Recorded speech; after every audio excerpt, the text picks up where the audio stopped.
నమస్తే, నేను మీ ఏడుగొండలు. ఎందరో మహానుభావులు యూట్యూబ్ ఛానల్ స్వాగతం సుస్వాగతం.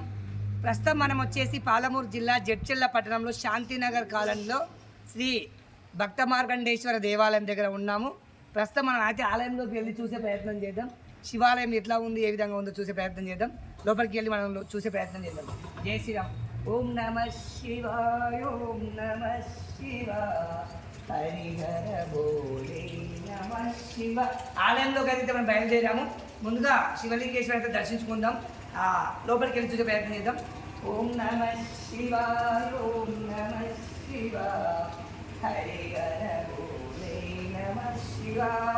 మరి జడ్చెల్ల పట్టణంలో గల భక్త మార్కండేశ్వర స్వామి శివలింగేశ్వర దేవి దగ్గర రావడం జరిగి మనం చూస్తూ ఉన్నాము. ముందుగా అయితే నందీశ్వరం దర్శనం చేసుకుంటున్నాము. మరి ఇక్కడ శివలింగేశ్వరు అయితే చూస్తే చాలా అద్భుతంగా మనకైతే కనిపిస్తూ ఉన్నారు. శ్రీ శ్రీ శ్రీ భక్త మార్కండేశ్వర స్వామి దేవాలయము.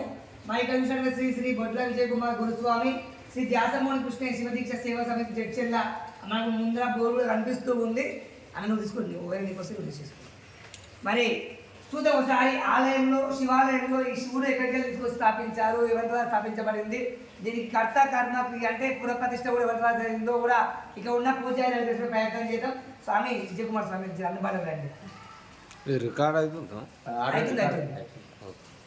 Okay okay okay. మరి మనం వెళ్తున్నాం లోపలికి. మరి ఇక్కడ మనకు అందుబాటులో అయితే బొడ్ల విజయ్ కుమార్ స్వామి గురుస్వామి అయితే అందుబాటులో ఉన్నారు. మరి అయితే ప్రయత్నం చేద్దాం. ఒకసారి లోపలికి వెళ్దాం. ఓం నమ శివాయ, ఓం నమ శివాయ, హరిహర బోలే నమ శివాయ. జై శ్రీరామ్. ఓం నమ శివాయ. మనకు అందుబాటులో పూజారి గురుస్వామి శివదీక్ష గురుస్వామి అయితే ఉన్నారు. గురుస్వామి శివదీక్ష గురుస్వామి అందుబాటులో ఉన్నారు. మరి ఈ శివుణ్ణి ఈ శివుణ్ణి ఈ దేవాలయాన్ని ఎన్ని సంవత్సరాల క్రితము స్థాపించబడింది, ఈ శివలింగాన్ని ఎక్కడి నుంచి తీసుకురావడం జరిగింది, ఇది ఎవరి ద్వారా ఈ లింగేశ్వరుని మార్కండేశ్వరుని ఎవరి చేత ఎవరి కరకర్మల చేత కూడా ప్రతిష్ట కూడా చేయడం జరిగిందో మరి మరి స్వామి వారిని అడిగి తెలుసుకునే ప్రయత్నం చేద్దాం. ఓం నమ శివాయ.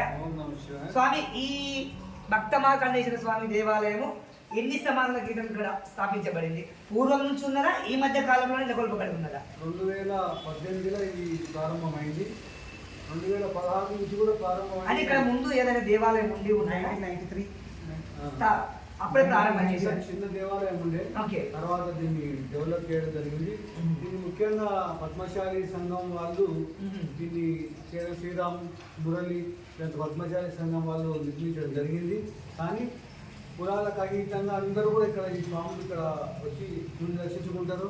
కొన్ని సంవత్సరాలుగా శివస్వాములు ఒక ఇంచుమించు 7-8 సంవత్సరాల నుంచి కూడా ఇక్కడ సన్నిధానం ఏర్పాటు చేసుకొని శివస్వాములు కూడా ఇక్కడ నివాసం ఏర్పరచుకున్న 40 రోజుల దీక్ష ఇక్కడనే చేస్తారు. ఇరుముడు ఇక్కడనే కట్టుకుంటారు. ఇక్కడ ఈ దేవాలయం ముఖ్య ప్రతినిధి అయిన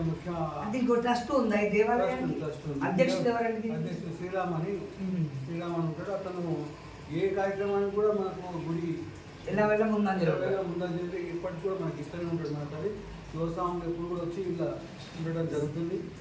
ఇది ఈ మనకు కనిపిస్తున్న ఈ మార్గం శివలింగేశ్వరుని ఎక్కడికి వెళ్ళి తీసుకొచ్చి రావడం జరిగింది? కాశీ నుంచి. ఎవరి చేత పునఃప్రతిష్ఠ అంటే ప్రతిష్ఠ చేయబడింది అంటే అప్పుడు పూజారులు ఉన్నారు. అక్కడ బ్రాహ్మణులు వేదమూర్తులు కొంతమంది వచ్చి వాళ్ళతో చేయడం జరిగింది. అంటే ఎవరైనా స్వామీజీ ఎవరైనా రావడం జరిగింది. బ్రాహ్మణులు బ్రాహ్మణోత్తములతో చేయబడింది. బ్రాహ్మణోత్వం చేసి హోమం చేసి ఇక్కడ ప్రతిష్ఠించడం జరిగింది. ఇక్కడ ప్రతిరోజు పూజలు జరుగుతున్నాయి. ఇప్పుడు శివాలయంలో శివస్వాములు జరుగుతుంది. శివస్వాముల దీక్ష విరమణ తర్వాత ప్రతిరోజు పూజారి ఉన్నాడు. ఇక్కడ పూజారి ఉంటాడు, వస్తుంటాడు. ఇక్కడ ముందర ఇక్కడ ఉంటాడు. డబ్బాలు ఉంటాయి. ఎవరైనా వచ్చినాక అందుబాటులో ఉండే అందరికి కూడా గుడి దర్శనం కూడా చేస్తుంటారు. ప్రతి శనివారం హనుమాన్ చాలీసా కూడా జరుగుతుంది. ఇక్కడ సాయంత్రం హనుమాన్ చాలీసా కూడా జరుగుతుంది. హోమాలు కూడా మేము కూడా ఆర్య సమాజ్కి వెళ్ళి హోమాలు కూడా మేము అప్పుడు హోమాలు చేపిస్తుంటాం. హోమాలు చేపిస్తాం. ఇక్కడ మరి స్వామితో పాటు ఇక్కడ కూడా కొంతమంది ఉన్నారు కదా, వాళ్ళు ఎవరెవరు మనం వినాయకుడు, కుమారస్వామి, అది అమ్మవారు. ఇక్కడ వీళ్ళు వినాయకుడు ఇది ఎక్కడి నుంచి కాశీకి వెళ్ళి తీసుకొచ్చారా?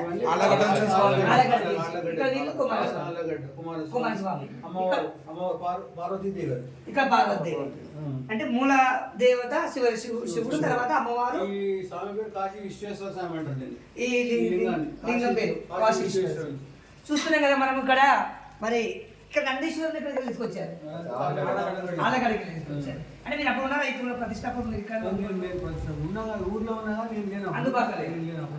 చూడండి మనం ఇప్పుడు పాలమూరు జిల్లా జడ్చర్ల పట్టణంలో శ్రీ భక్త మార్కండేశ్వర స్వామి దేవాలయంలో మరి కాశీ విశ్వేశ్వర లింగం మరి స్వామి పేరు కూడా.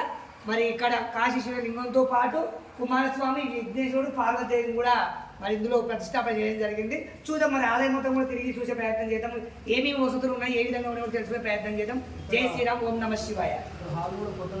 చూద్దాం దాన్ని అన్ని పరిశీలించుద్దాం. ఇది కట్ చేసి మళ్ళీ కొత్తది.